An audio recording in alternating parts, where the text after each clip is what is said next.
Wow, okay. Cassie, what?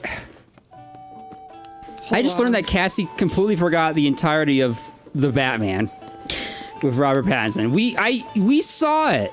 We saw it. I know we saw it. This is, for real, we saw this. So this was the Riddler in the Batman? Yeah, that was the Riddler. I don't remember him at all. What the hell? Okay, well, that's going on the list. Apparently, I gotta show this movie to you again. Are you sure I was there? I'm fairly certain you were there. Like, I didn't leave and go to bed or something? I don't know, man. I don't know. I'm fairly certain you were there. I don't know what is happening. Anyway, hello, welcome to Podblivion. I'm your host, Void. Joining me is my sister, Cassie. Hi. Who has not seen the Batman. How could you? Yeah, I swear, I haven't seen it. I swore you were in the room.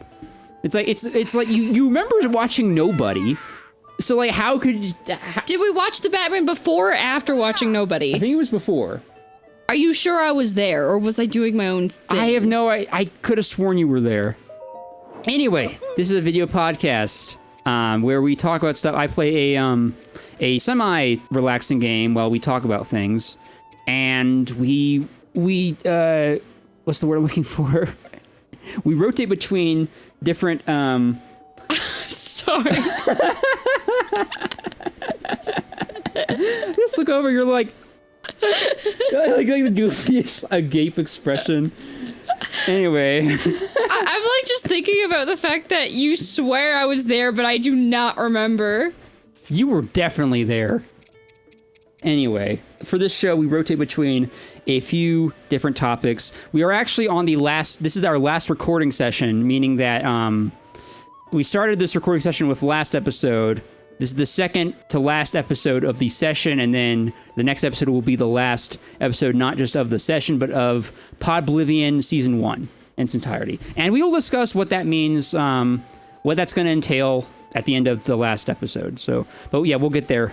Anyway, so the topic for this week is a topic that we normally go back to, because, fun little story, I actually got Cassie interested in a comic book line, a comic book series called Judge Dredd.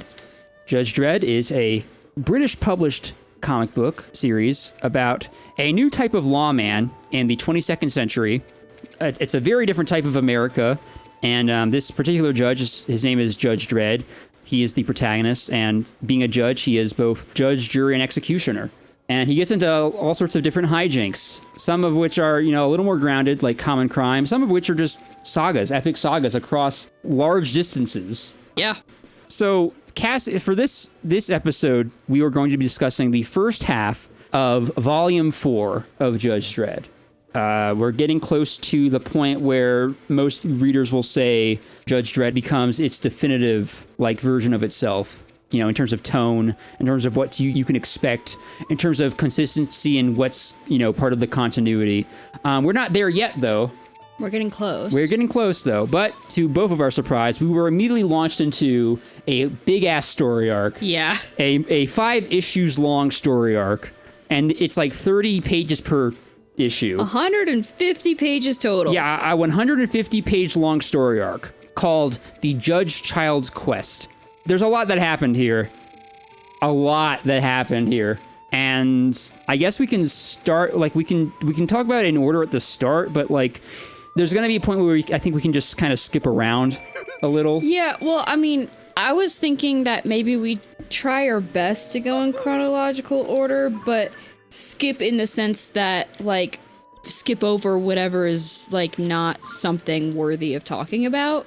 Okay. If that makes sense, because I don't want to, like, be talking about one thing and then backtrack to, like, a different volume, if that makes sense. We're not going to backtrack to a different volume. It's all going to be the same. Well, no, sorry. I mean, backtrack to a different part of the story. Okay. So, like, I don't want to be talking about part 4 and then backtrack to part 2 and, like, okay, if that makes sense. No, that makes sense. I guess I just want to have some opening thoughts, though. Yeah, sure. Just about, like, the whole story arc in general. Because this story arc, well, it's definitely not the first story arc, but it does remind me of a certain other story arc. I think the first big story arc, the Cursed Earth saga, it was, like, heavily just reminded me of that. Yeah, for sure. Though I was making some direct comparisons, and I will say overall, it wasn't as good as Cursed Earth, in my opinion. Like, I don't know. It's... I feel like Cursed Earth had... It was okay. They were both equally crazy, but I feel like the type of crazy that was happening in the Cursed Earth saga was more like, I don't know, like a consistent type of craziness. Yeah. I don't know. So like, because what happens is like with the Cursed Earth saga, Judge Dredd has to travel across the Cursed Earth to get from point A to point B.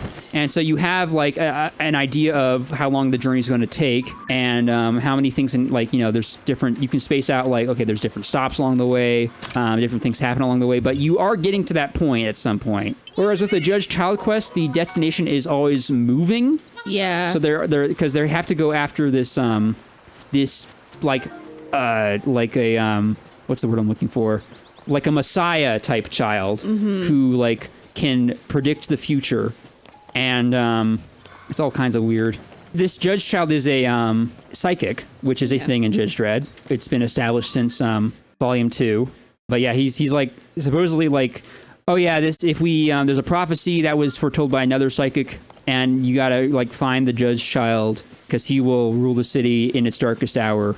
The city being Mega City 1, which is the city that Judge Dredd lives in and has jurisdiction in.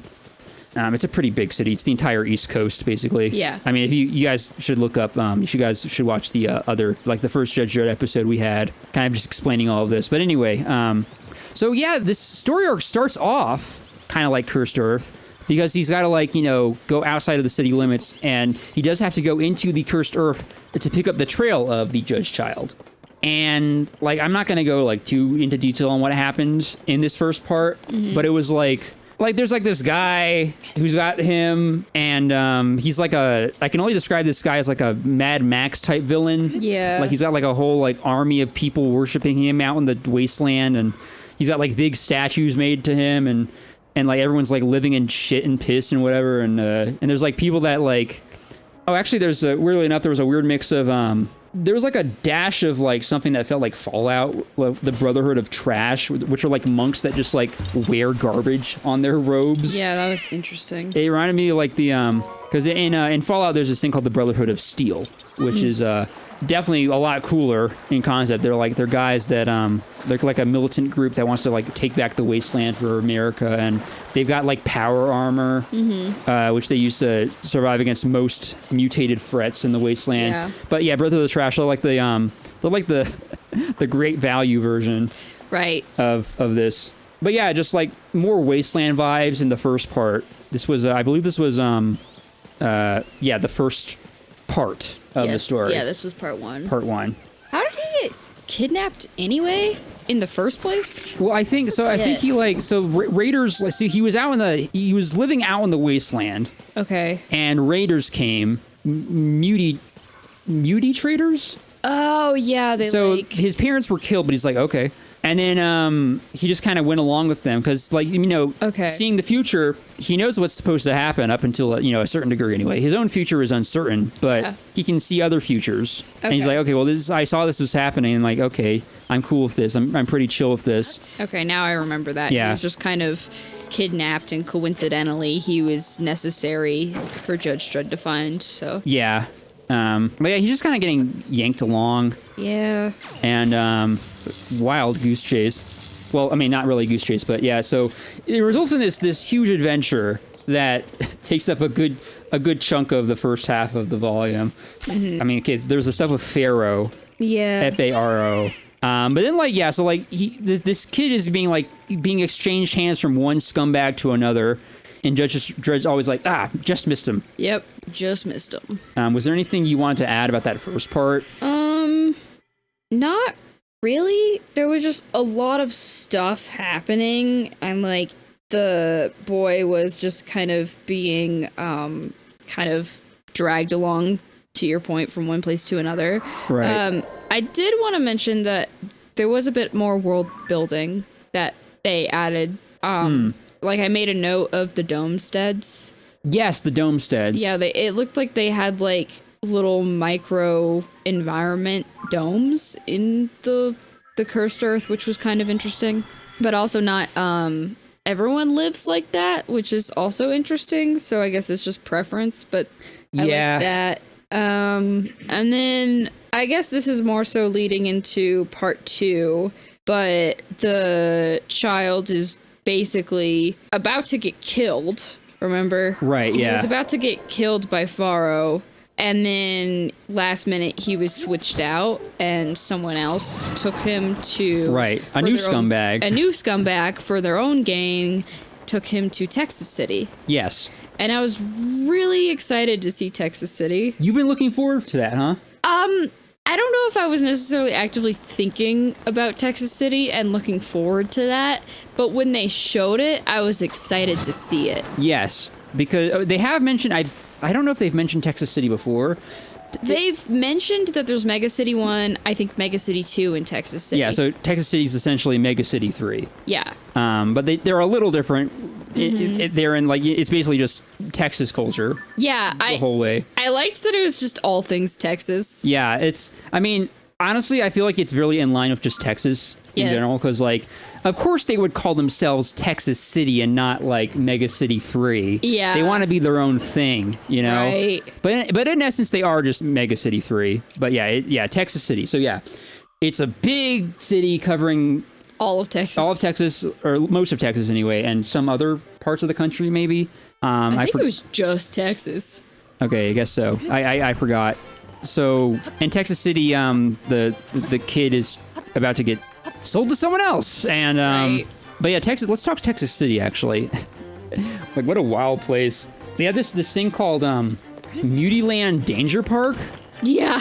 So it's just about it's just like a mutant themed theme park where people just like gambled with their lives. I think it goes on the vibe of trying to prove yourself, and it's kind of ego of who's braver, who's stronger. It's like they say everything's bigger in Texas. Right. And well, there's also a mentality that comes with that, with the Texas culture. It's not just eating fried foods, I guess, and everything's bigger in Texas. I think there's a mentality of really wanting to prove yourself and show your worth, I think. I think to some degree it might kind of play into toxic masculinity.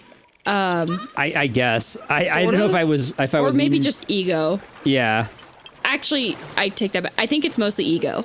Yeah. It plays into ego. And a bit of stupidity. And stupidity of gambling your life and thinking that you're better than others because you could do it when other people can't. Right. It's the same concept of, Sword in the Stone. Everyone's like, oh, well, they can't pull it out, but I bet I can. And exactly. Then you can't. Yeah. It's the same deal. I also want to say that, so mutants are, a existing type of person in this world. And to have a theme park about, killing them and... Because, yeah, sure, a lot of them are savages, as has been shown in the comic, but not every mutie is out to kill people. That felt like you made a theme park about racism. It basically was, because then there was also the whole Texas City was like, we're getting rid of all our muties. There was a whole... Oh, there was a mass exodus or something? Yeah. Yeah, it was wild. Well, no, not mass exodus. The better word is mass deportation. Oh, yeah, there you go. Yeah. Yeah. Yeah, they weren't getting kicked out of their own will, but they were just getting deported. Right. Sorry, that's what a mass. I forgot what exodus meant. Yeah. Yeah. But yeah, I mean, honestly, believe it or not, we still haven't gotten to the really interesting part of this story because this is just I don't know. It's just kind of rehashing of the Cursed Earth saga. Yeah. There's this thing called the Thing from the Pit, which shows up at some point. It was just like a giant arm, dude. Yeah, like a dude with one eye and a giant arm, or I guess two giant arms. And he strangles people to death or something. Yeah, which was weird. Yeah, very crazy. But yeah, I mean, honestly, not a whole lot happened. Mm-hmm. I guess we saw some of that of Judge Dredd's Lawmaster autopilot functionality. Mm-hmm. The Lawmaster is his bike. Yeah. So we saw it operating automatically. Mm-hmm. But I don't think anything else really stands out to me. Oh, there was one thing There was one frame of the earlier parts of this story that really made me chuckle. Yeah. I'm going to show it to you. Okay. This frame right here. Let me read it again. You don't need to read it. It's just the way it's framed. Like. Oh. Okay. Have you ever heard of Here It Comes? No. Okay, hold on. Okay, I'm gonna show you this again. Okay. All right. And then here's you see the resemblance? I do indeed. Here it comes. It's like the exact same framing. Yeah. But I feel like his mouth open, like, here it comes. Here it comes. Man, this was like decades before that meme became a thing. I haven't seen that meme before, so that's kind of funny. Yeah, I instantly thought of it. I just thought that was a really funny coincidence. Yeah. But honestly, I think it's kind of appropriate. I mean, okay, is there anything else you want to mention about, like, Texas City, Meatyland? Not really. Okay. Yeah, I mean, fair enough. It's not, like, the most interesting part of the story. Yeah. So, the other thing about that one panel that I just showed you, it felt really appropriate because it's basically like, here it comes, and then Dredd in space. Yeah. Here it comes! Dredd in space. So, what happens, and this is where the story arc shines, they have covered the fact that humankind has expanded their reach into space, well into space. There is space travel, but it hasn't really been touched all that much in the... They talked about Lunar 1. Yeah, Luna 1, the moon colony. There's an American moon colony, which is cozied up next to a Russian space colony. And I think there's one more colony up there, too. I think there's like 3. Yeah. And Mega City 1 is one of those. They have covered, like, we've colonized other places, but they have not covered it to the extent that they did in this story arc. Yeah. It was suddenly it's just a space opera. Yeah. It goes from being another wasteland adventure to a space opera, just like that. Yep. Because the guys that end up getting this Judge child are like, we can sell him on another planet. Like another group of scumbags. Yeah, another group of scumbags. So we're on like the 3rd group of scumbags that kidnapped this dude. Yeah, it's getting out of hand. It's already out of hand. It's already out of hand. I can't keep track of it. But basically, so a different group of scumbags kidnapped the guy from the scumbag that brought him to Texas City. Right. But this is the final scumbag group that he stays with for the rest of the time. We're going to stick with these guys for a while. Yeah. And so then they kidnap him to space, and then Judge Dredd's just like, okay, I'm going to space. Yeah, so then they take off into the stars, and a lot of crazy stuff happens. The first planet I want to talk about is Lesser Lingo. Yes, Lesser Lingo. Yeah. That had the, was that the biochipping planet? Yep. Yeah. Yep.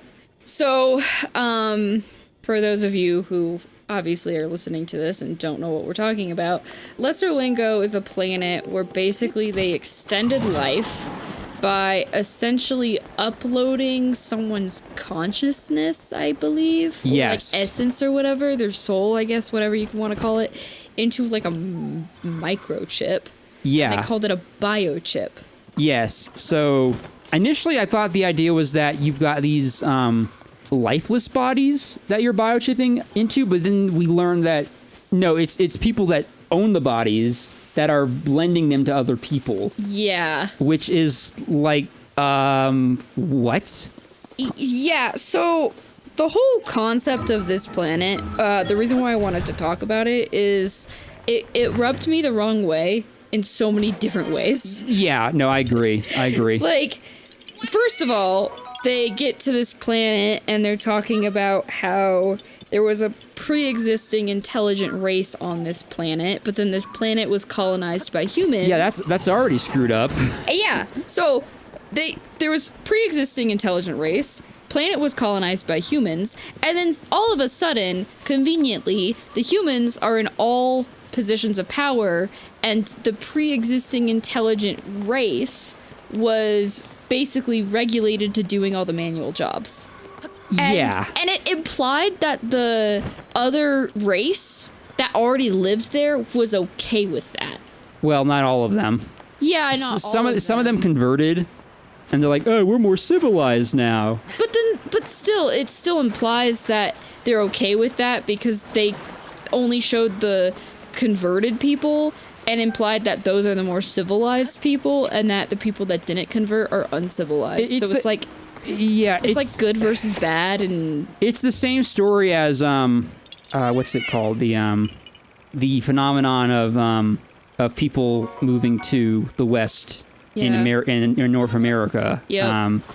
Something, it's like 2 words. Manifest destiny. Yes. It's the same concept as that. Yep. Which is all kinds of screwed up. Really screwed up. Yeah, and they don't even have like a sophisticated name for this species that they just up and took over. Yeah. They're just called the aliens. Yeah. And that's the other thing. Like, the humans in this situation, since they're the ones colonizing, they're the aliens. Yes. Not the aliens, but then they're just like, oh, the aliens. I'm like, what the It's fuck? more screwed up than, like, butting into, the U.S. and calling them the natives. Yeah. It's like, because you're calling them the foreigners when you're on their soil. Yeah. It's all kinds of messed up. Yeah. So, I mean, what we did with, I don't know the correct word. I don't know if Native Americans is correct anymore. I've heard both Native American and American Indian. I think it's American Indian is the correct. I don't know. I mean, I've heard that. term? I've heard that there are. I'll just say Native American. I've heard that there are Native Americans that don't like that because they are native to an American continent. Right. Because Indian is more of a misnomer. Yeah. That was just a straight up geographical mistake. Right. From some Portuguese man who thought he knew what he was talking about and then brought smallpox. Thanks, Christopher. Yeah. So I guess we can call them Native Americans, but for everybody that's listening to this, just know that we want to use the correct term. We just don't know what it is at the moment. We want to be PC here. Anyway, regardless, what we did is really fucked up. Yeah. And I think a lot of people recognize that and talk about how we stole their land and all that stuff. But imagine if Dragons. we're instead of calling them Native Americans, we called them aliens.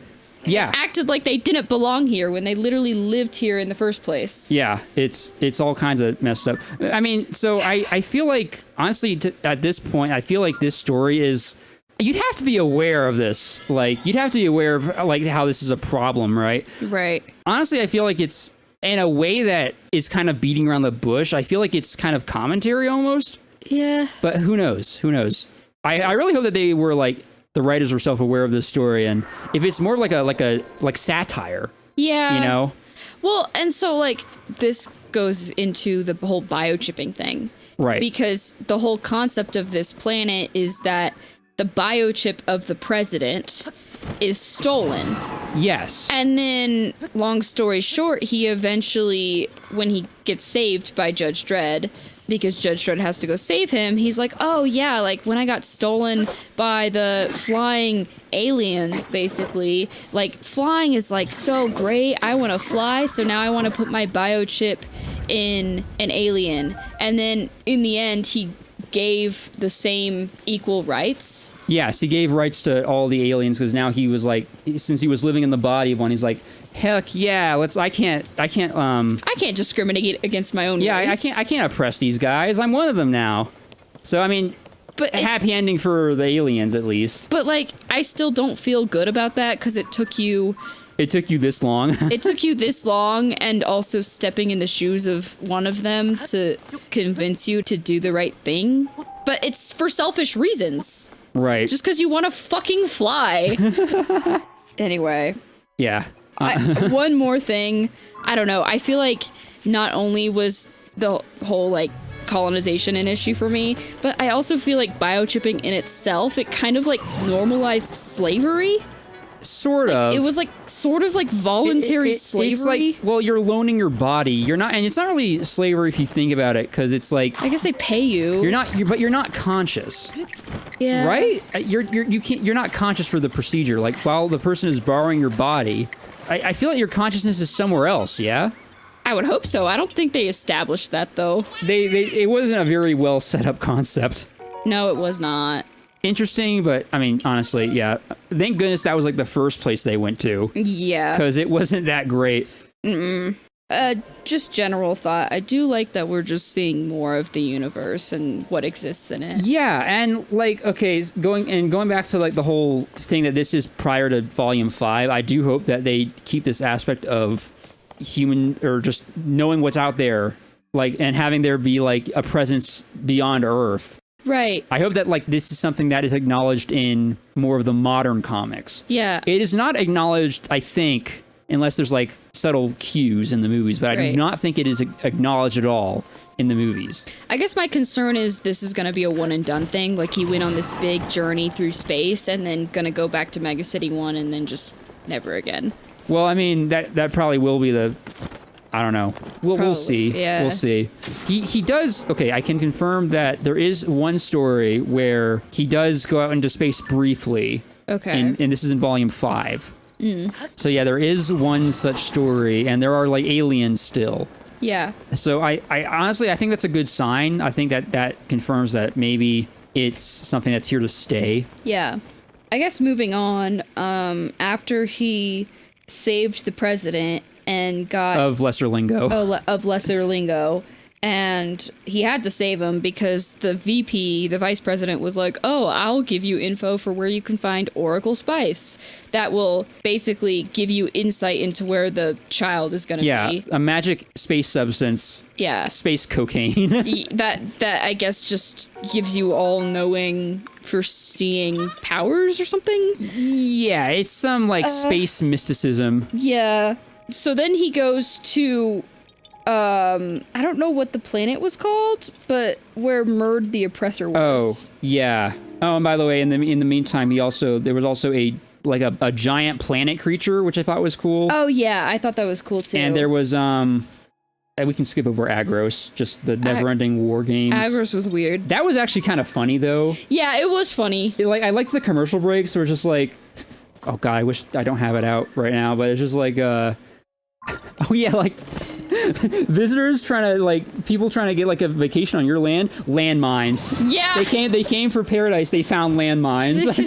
That was so hilarious. I actually chuckled at that. Yeah. But yeah, no, that was a really funny story. But then there was wasn't there like a mining station, or was that later? I think that was later. Okay, but yeah, Necros is the planet you were thinking of. Thank you. Necros and Murd the Oppressor. Yeah. I want to say... Actually, should I say this first, or should I let you go? Okay, you know, you open this. You were about to anyway, so... So, in terms of going to this planet, Necros is the planet where he can find the Oracle Space. Yeah, that's why they go there. So he finally got to this planet where the Oracle Space is located. And so I wanted to talk about Murd the Oppressor himself, because based off of the comic... Obviously, he positioned himself as like an all-powerful Lord of Darkness or something. Yes. But, like, I wanted to talk about what kind of magic he was doing. Like, was he doing voodoo magic? Like, what was going on? It's not entirely clear. It was like... So the whole vibe of Necros is... It's like... So yes, it is another planet, but it's like... It's got like the vibe of like a... oh man. Like, if you had like a cartoon... in the, I want to say 80s?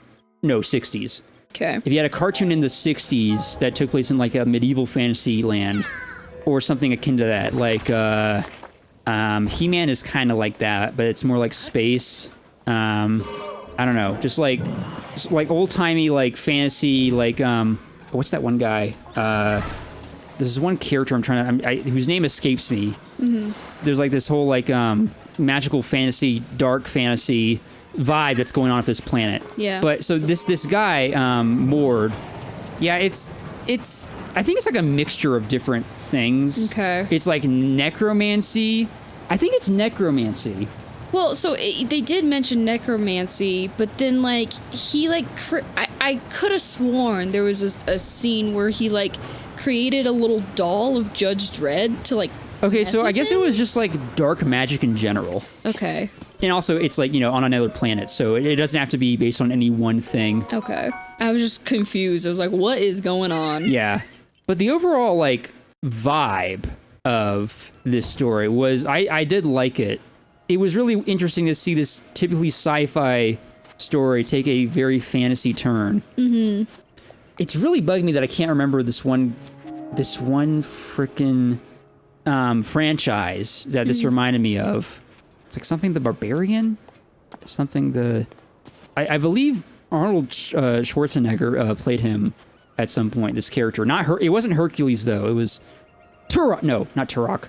Not Turok. I don't know. Maybe while you're thinking about it, we can talk more about the Oppressor. But anyway, my main thought on this story was that it set me up to be disappointed. Yeah. Because and this is kind of leading into another reason why I thought that this was not as good as the Cursed Earth story arc. Mm-hmm. The Cursed Earth story arc along the way, it had a crossover with another comic.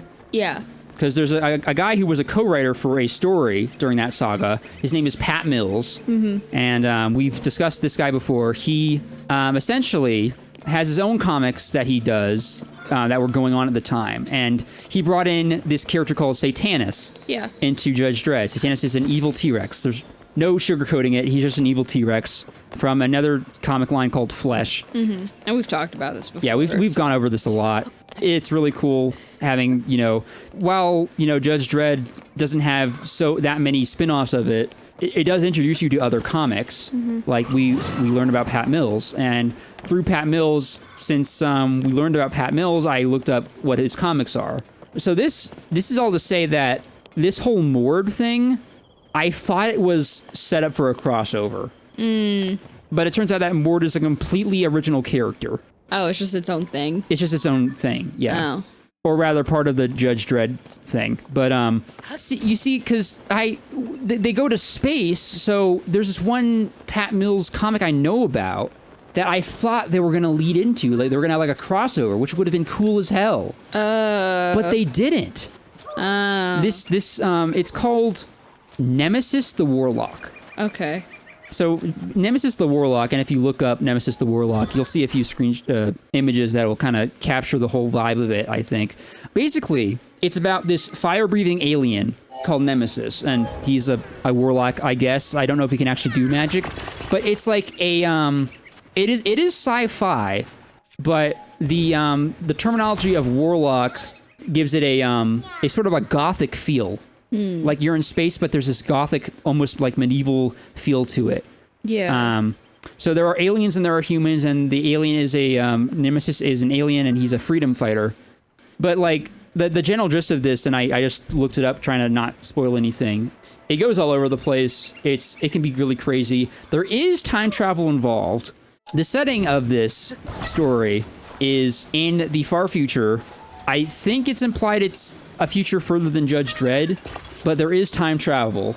So it could have been like set up for, this Judge Dredd story could have been set up for another crossover, but they didn't go that route. Did you look up Nemesis the Warlock? Yeah. So you kind of see that whole vibe? Yeah. I was really looking forward to that. Mm-hmm. It would have been awesome, but nope. They could have done it too because it's it's published under the same magazine. It's 2000 AD. Yeah. So they absolutely could have done that, but they didn't.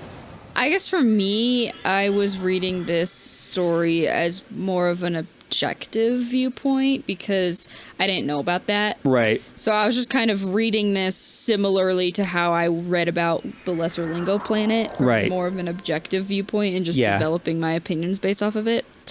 I think it was all right. Like, it was just kind of there, if that makes sense. And it was the key planet they needed to go to get the Oracle Spice to, figure out where the boy was for this whole journey. Yeah. I guess my one thing I want to talk about is, did you at all do a double take on the fact that Judge Dredd was foiled in this? Wait, foiled? He was foiled, as in, for the first time, I feel like he was not victorious about halfway through the story. Because basically, Murd the Oppressor cast these magic clear orbs that trapped Dredd. Right, And then he was literally stabbed. Yeah, he was stabbed. Yes, he was basically killed. And yeah, they implied that he died, and then he was brought back to life through necromancy.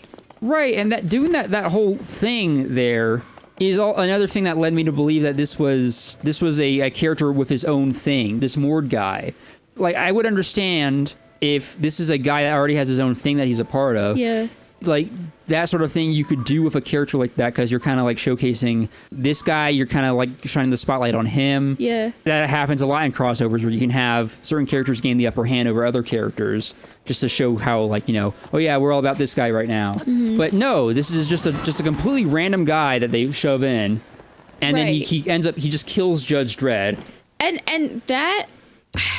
I guess that's the one issue I had with this. Like, they could have made him a bigger character than he was, because Judge Dredd is basically, from what we've seen, I know it's comic book logic, but he's basically a superhero in the sense that, like, he conveniently solves crime, he conveniently gets out of situations. He's got plot armor. He's got plot armor, he's basically untouchable. And all of a sudden, this one guy just randomly killed him, and they brushed over that. Yeah, it was very, like, unceremonious. Yeah, it really was. Yeah. And then he brought him back to life, and then because he brought him back to life and took him out of the bubble and did the whole, like, I'm a villain spiel, let me tell you my whole, like, plan kind of deal. That's how Judge Dredd was like, okay, I kill you now.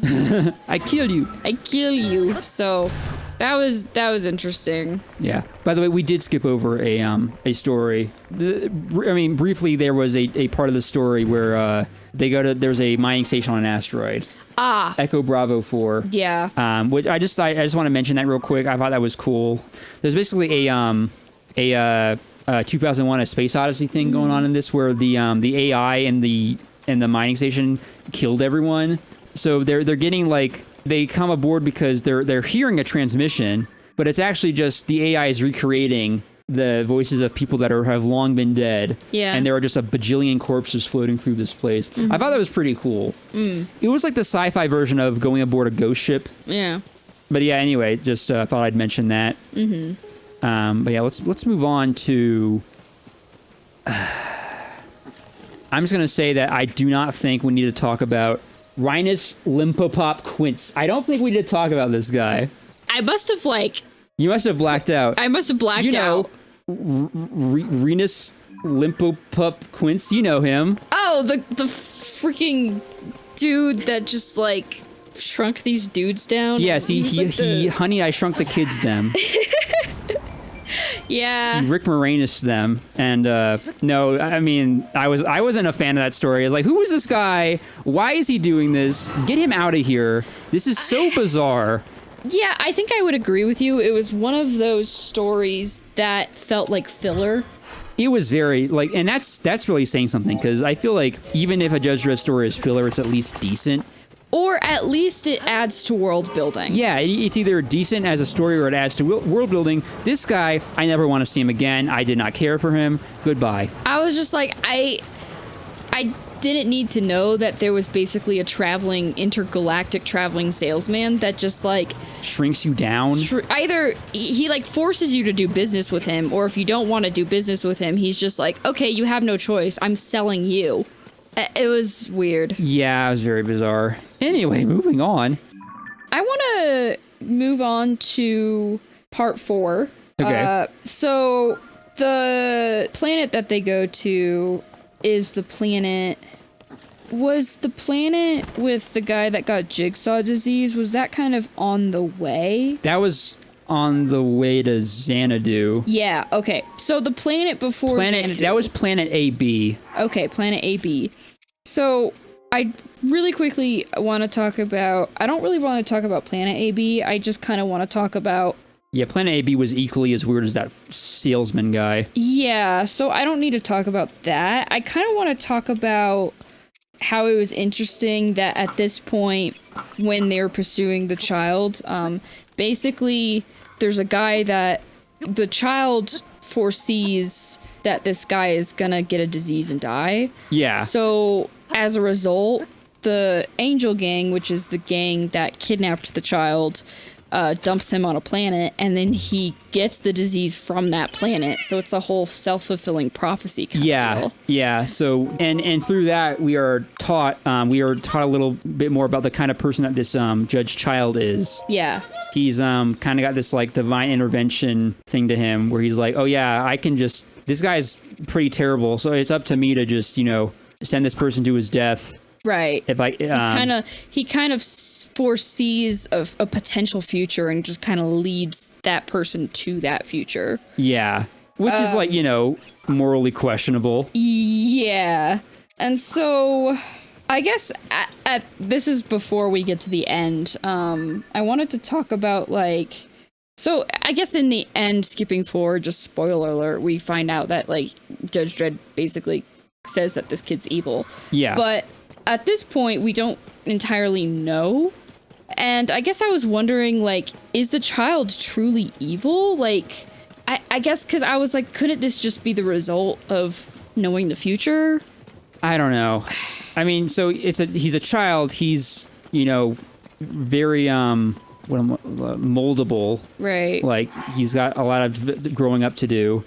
Even though it seems like he's mature for having acceptance of the future, he's still a child. Mm-hmm.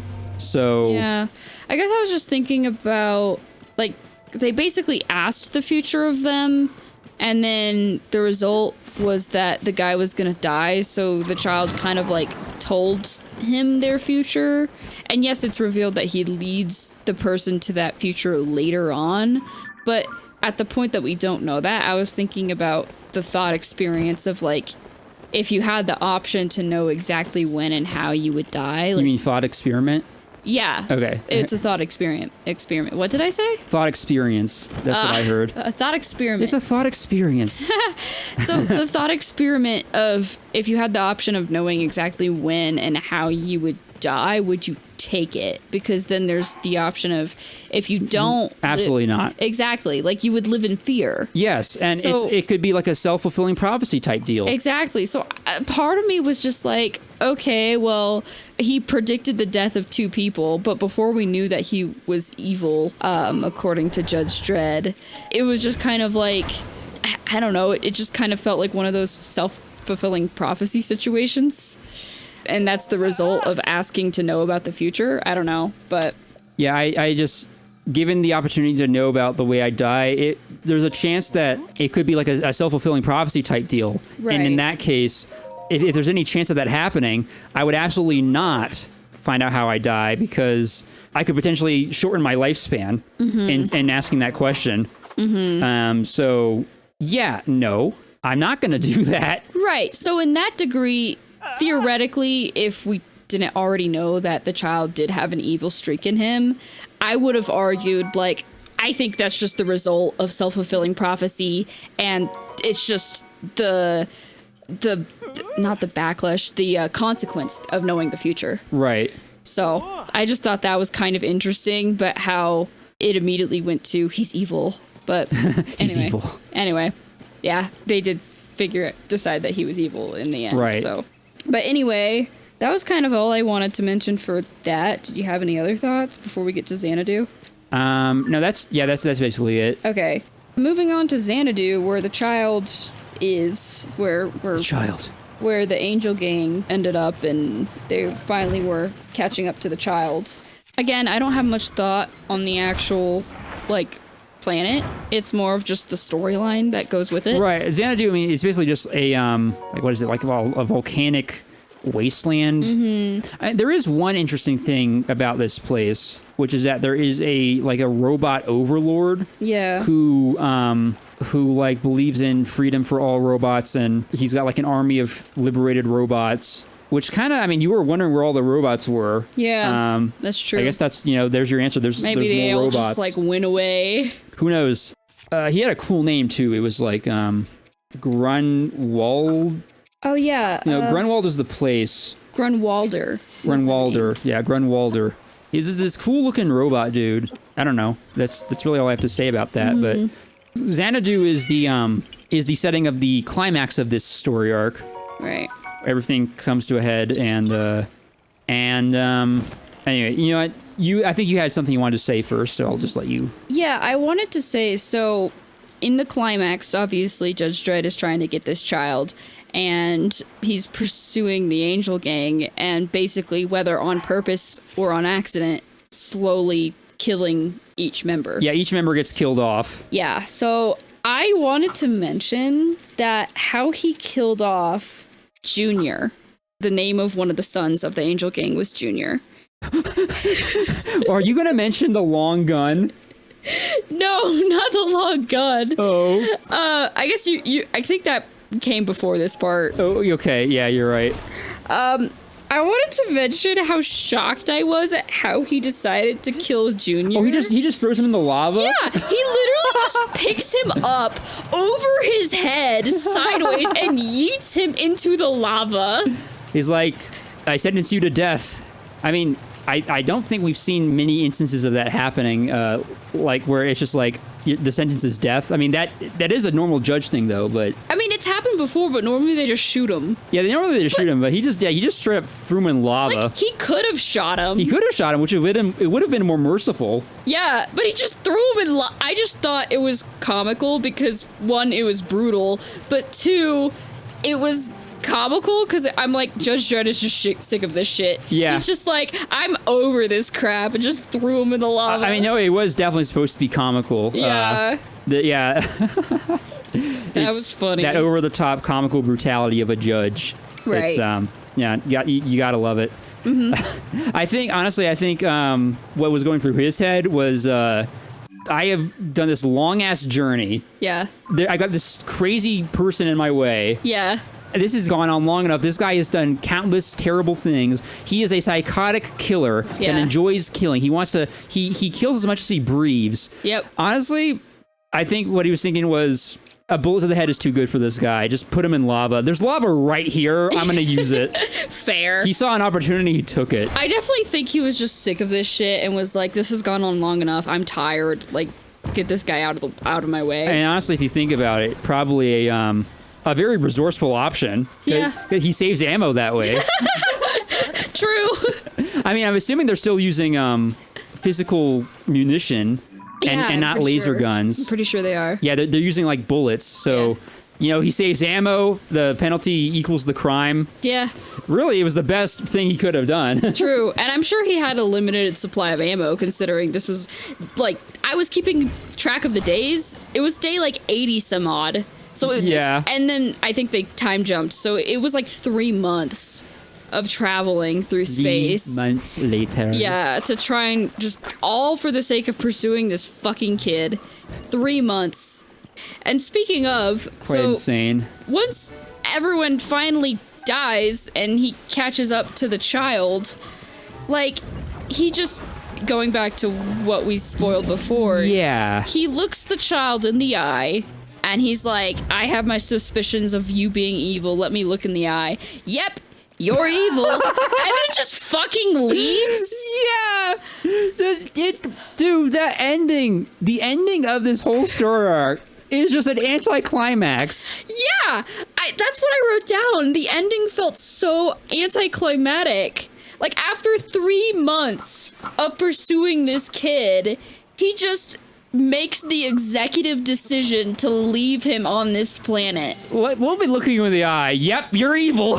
I'm leaving. Goodbye. And then the kid's like, wait, no, take me with you. And he just gets, like, locked in Grunwalder's tower or whatever. And I guess Grunwalder has him now? Yes, he just has him now. I mean, I don't know. I think what would have been more entertaining is, instead of just leaving him there, especially in the hands of a villain that could use... Yeah, villain-ish. Villain-ish. He was just kind of chilling. Yeah, I guess. And you know what? I honestly, I like, as far as like quote-unquote villains go, I feel like Grunwalder was not only a chill dude, but like, I mean, sure, like, if they had been any other humans, he would have killed them on the spot. But, like, he makes this comment about Judge Dredd, that he's like, this guy, he talks like a machine. Yeah. Like, he's made of steel. Don't kill him. Yeah, I want to see what this guy does. Yeah, this is interesting. He kind of, like, respected him. Yeah, he respected him. He was like, this is kind of interesting. Let's see where this goes. Yeah, okay, but cool. I guess kind of like all the different characters that we were seeing in this whole 3-month-long journey, most of them kind of have an evil streak to them. So I'm like, why are you leaving the child that you declare as evil with somebody else that could use him for evil? Like, why did you leave him? Dude, what if that results in the catastrophe that they were predicting was going to happen if they didn't get this judge child? Oh God, that would be so funny. That would actually be really funny if that. Now, okay, the catastrophe. I don't know if this catastrophe is actually going to happen. Yeah. But one thing I want to say. No.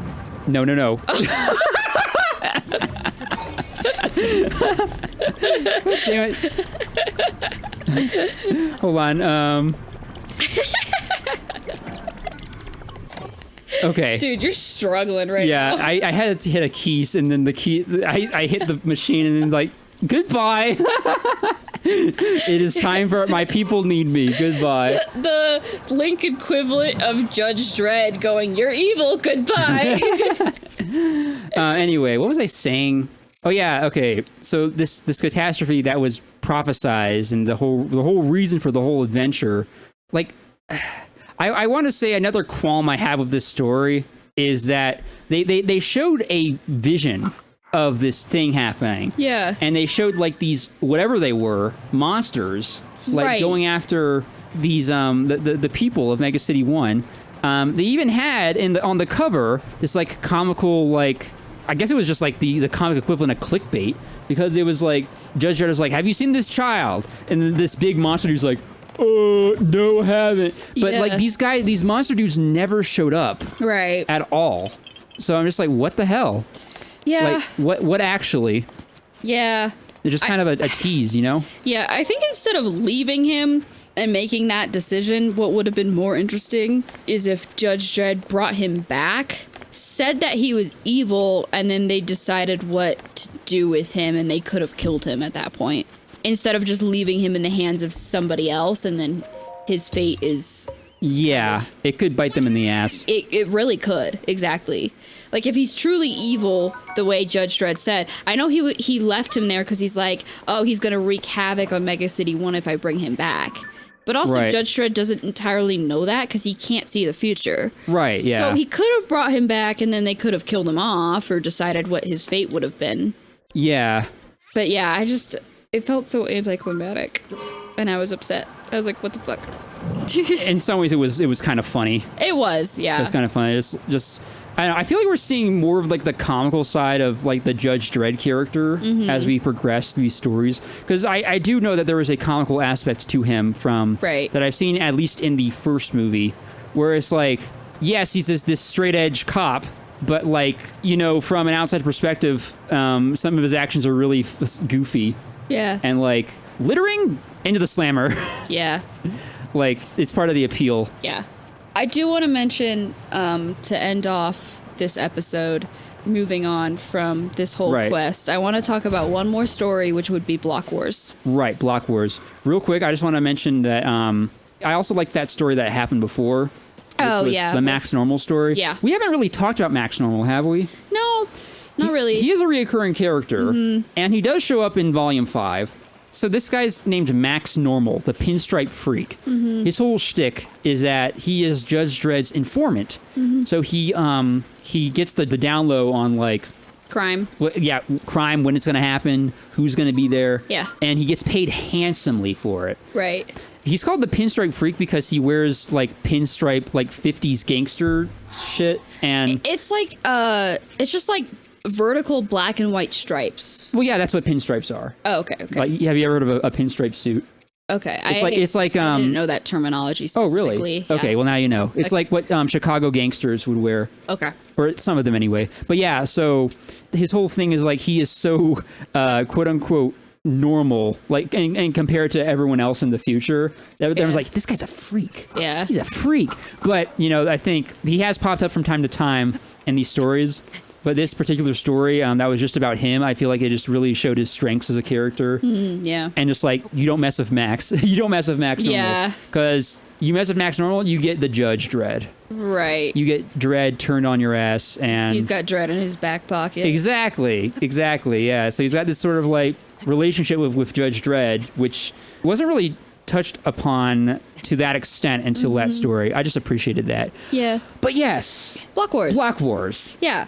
I'm glad that we stopped on the story. Yes, me too. Because I felt like it wrapped up the whole child quest in a nice little bow. Yeah, surprisingly, this was actually served as an epilogue. Yeah. To the Judge Child quest, which I don't know if we've really gotten anything like that before, where you've got like an epilogue, sort of like tying up loose ends story after the fact.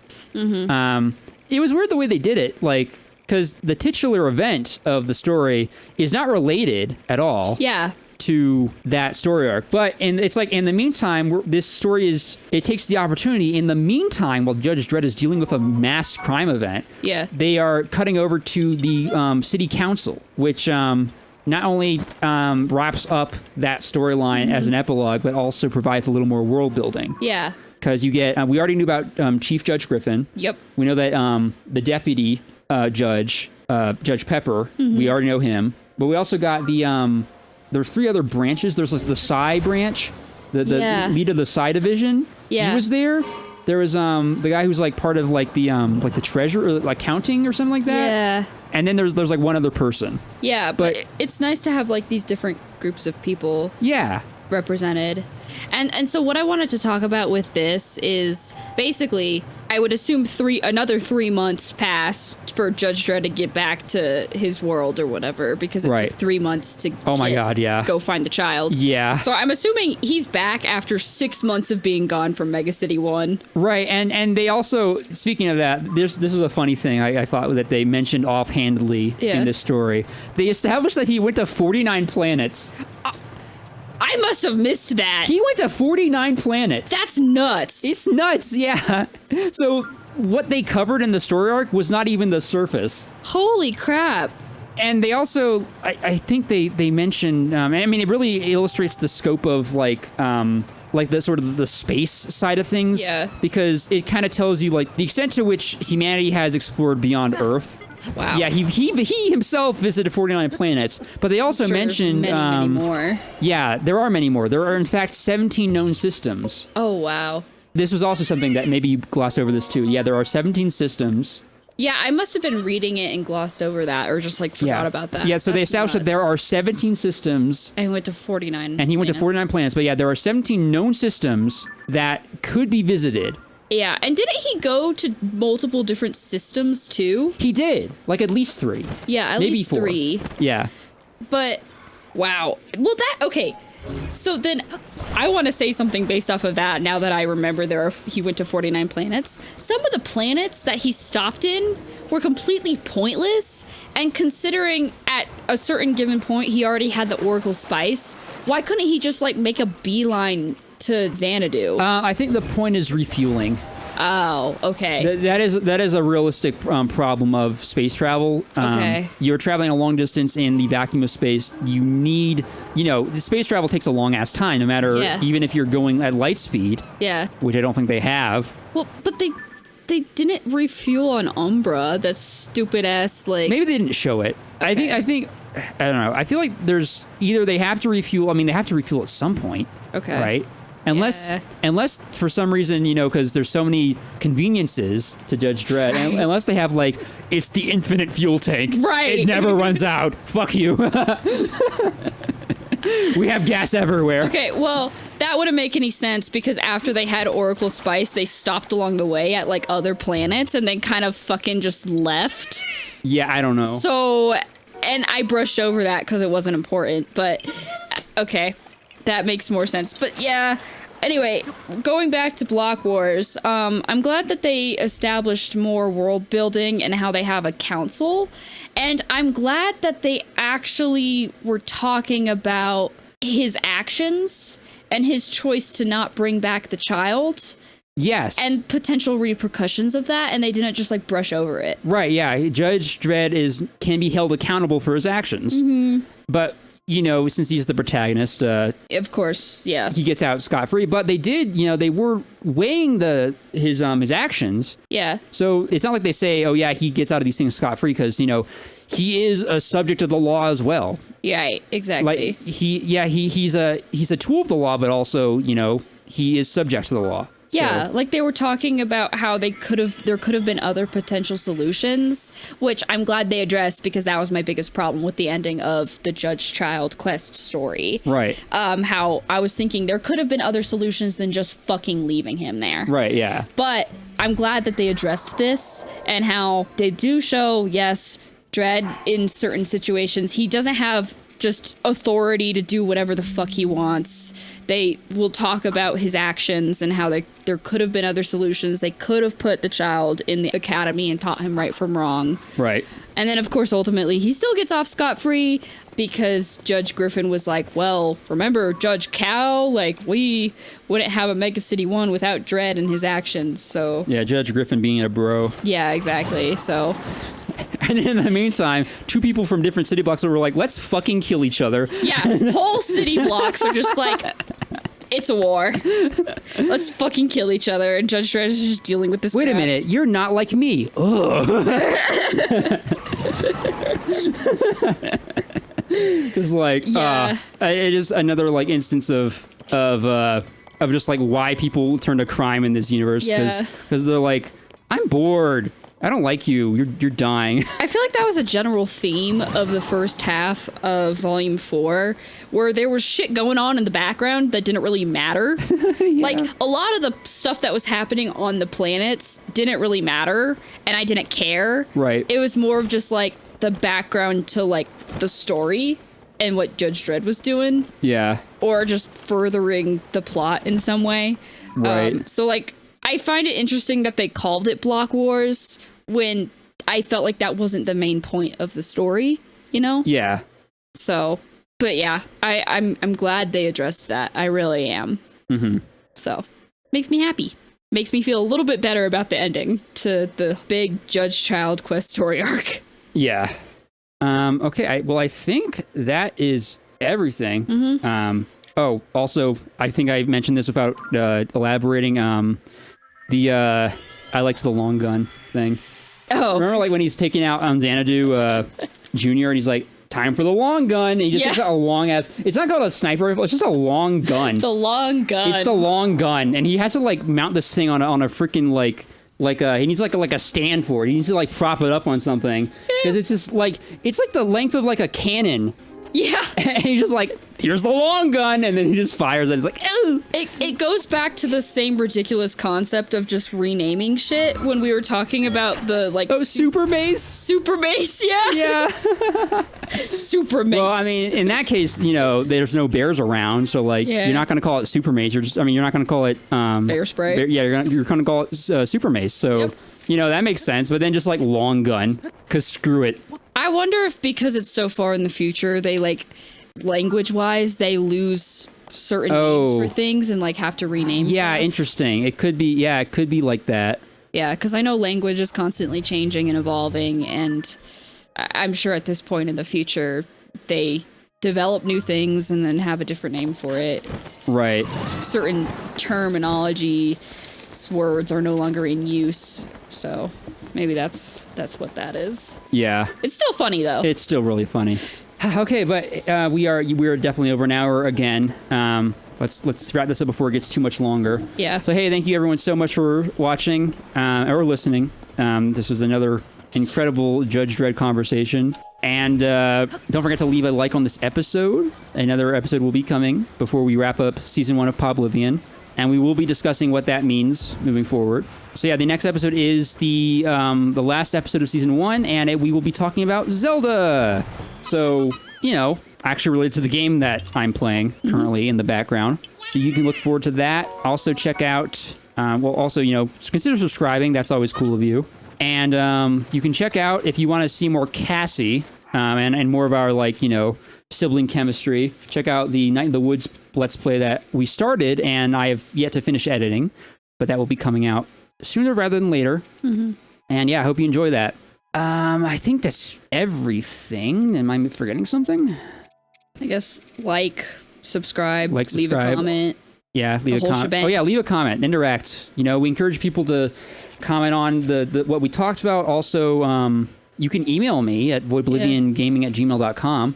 Yeah. I believe I have that in the description. So, you know, if you want to add some input, feel free to do that. I wish more people talked to us. Yeah, we need more people to talk to us, you know. We're not at that point yet. Will you be my friend? Will you be my friend? Will you be my friend? Please be my friend. All right, I think that's going to be it, though.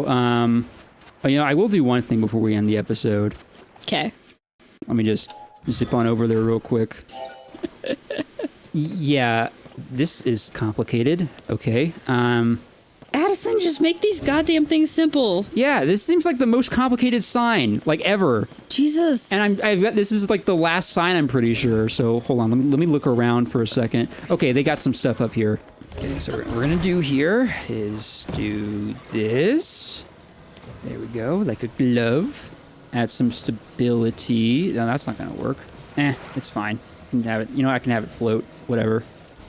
And then add a.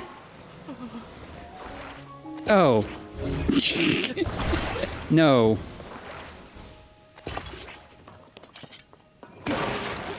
Shit.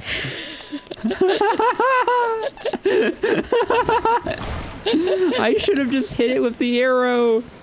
Damn it. You know, okay, I can salvage this.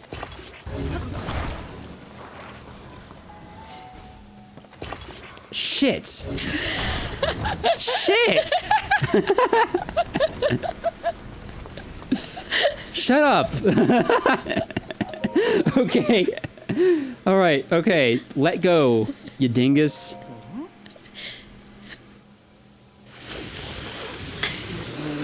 Okay. Okay. Am I? I am. I'm all out of signs. I did it. I finally spread the legend of President Hudson all across the land. But it wasn't just me. I couldn't have done it without you. No matter where I found myself, or you were there to keep President Hudson or his signs standing. There's no doubt about it. You truly admire President Hudson. Though still not as much as I do. Okay, buddy. I'm giving you a very special present, too. Thank you for all you've done. I'm sure you'll love it. Is it a fabric? It's a fabric. Yep. Okay, well, there's nothing else to say, really. Until next time. Bye.